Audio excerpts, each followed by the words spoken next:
Thank you, Madam Chair. I am Lisa Shaheen from the Arab Group for the Protection of Nature and the Arab Network for Food Sovereignty, and I facilitate for the West Asia region within the CSIPM. For the past year, we have witnessed the use of starvation as a weapon on full display, as a genocide unfolds right before our eyes. Alongside the indiscriminate bombing, the Israeli occupation has targeted Gaza's agricultural sector, destroying over 80% of local food systems. They have blocked the entry of aid, food, and water. Farmers and their families are being targeted and killed. Land and water poisoned by white phosphorus.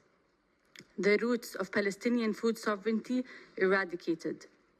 Gaza is now experiencing the fastest onset of famine in post-war history. But let me be clear, this did not start last October. It is, in fact, an intensification of a long-standing, systematic strategy of collective punishment, ethnic cleansing, and weaponization of food.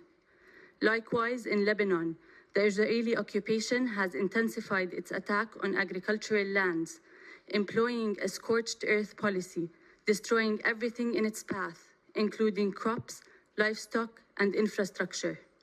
In Yemen, the suspension of most food aid has left 17 million people facing crisis-level or acute food insecurity. In Sudan, more than half of the population are experiencing crisis levels of hunger. In Congo, 23.4 million people are facing crisis and emergency levels of food insecurity. The combined populations of New York, Lebanon, London, Paris, and Rome together. Yet, we are still asked to remain diplomatic, avoiding any mention of this genocide or any other conflict in our discussions. But what has being diplomatic achieved? It has led to impunity and the systematic failure of people, international law, and the right to food.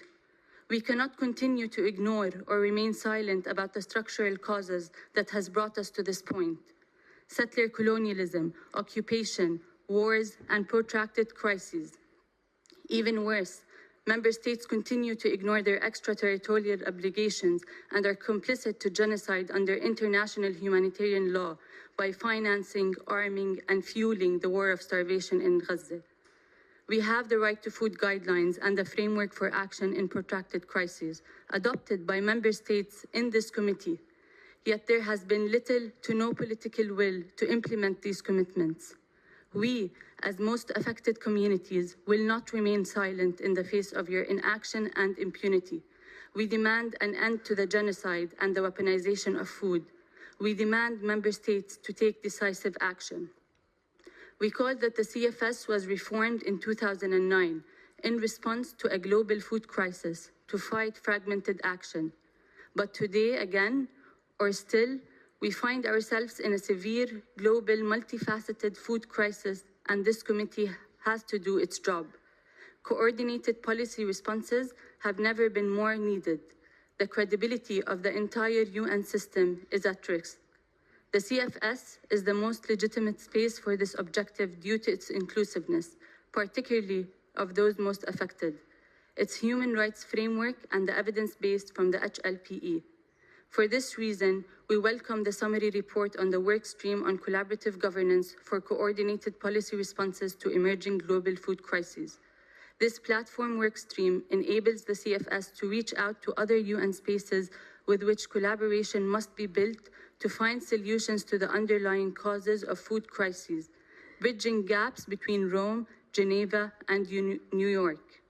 Among the key topics proposed for attention in coming meetings in the summary report, the CSIPM prioritizes protracted crises and peace building, debt burdens connecting with the 2025 financing for development conference, trade and overcoming food import dependency, and climate change and biodiversity in collaboration with the Rio COPs. We insist that it is necessary to ensure interpretation for this work stream, since it is intended to provide priority voice for most affected countries and constituencies, precisely those who cannot be expected to express themselves in English. As always, the CSIPM brings to the CFS the voices from the ground of our constituencies, smallholder and peasant farmers organizations, pastoralists, fisherfolks, indigenous peoples, women, youth, agricultural and food workers, consumers, landless, and urban food insecure. In our meetings over the past days, we have shared the intersectional cross-cutting problems we are facing and the solutions we propose. We have denounced conflict and violence in all of its forms, including the violated rights of workers, indigenous peoples, and other constituencies. We have denounced the specific impact of the weaponization of food on women as the main food providers for their families and communities. We have denounced corporate-led pressure to modernize our food production, promoting industrial, export-oriented agriculture rather than the food sovereignty of our peoples. We have called out untenable urban sprawl. We have exchanged our experiences with the impacts of climate change and the need to promote our peasant agroecological principles. For us, land, oceans, rivers, forests, seeds, and all of nature are the very basis of life, but they are also contested resources. Land and ocean grabs and unequitable land distributions are root causes of increased food insecurity. We therefore welcome and support Colombia's proposal to organize a second international conference on agrarian reform and rural development as part of the commitment towards the realization of the right to food, further advancing the uptake of CFS products such as the BGGTs. Thank you.